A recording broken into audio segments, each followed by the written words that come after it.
So CC is a collective I'm part of, and it stands for Contemporary Classicism.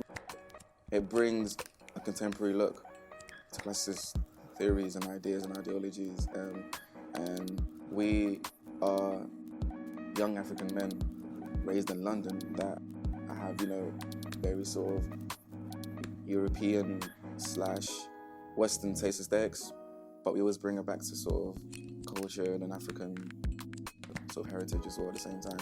We're working on something called the Culture, and it's twofold because the Culture is the name of our first exhibition and our launch event that we're holding, like a Hotel Cafe Royale in the fall, and the name of my final typeface as well.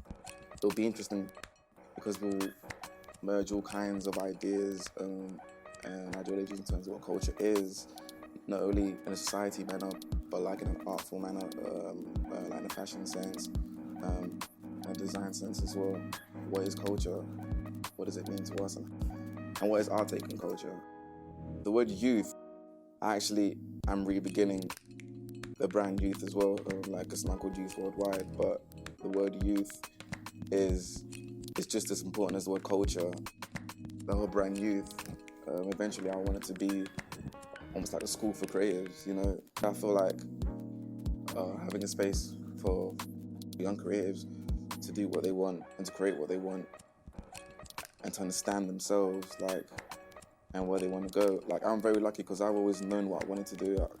I've always known my path. I've always known my road as much as I can, but a lot of creatives don't, and a lot of creatives need that guidance in terms of, okay, what do I really want to do though? But one of the things that we always try to do is to make sure that people always understand that youth isn't about age, it's not about how old you are, but it's about your perception of the world, perception of yourself, and to feel limitless and to feel like you may die, but your ideas and your work will never die. What your work is a reflection of your culture anyway. What I always try to do is remind people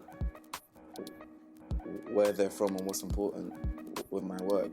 So being one of the first black designers to design his own typefaces and stuff, I always try to make that very clear in my work that I'm from Peckham, and I studied and I learned how to create my own typefaces and how to have that level of taste where I was able to fit in those other circles of Europeans that do this stuff all the time, and they could see my stuff and say, okay, cool, this makes sense, this works. But I think it was important that I showed where I was from, in my work. So I always try to use models and, in fact, all types of models really, but just really make it clear, like a black man made this stuff.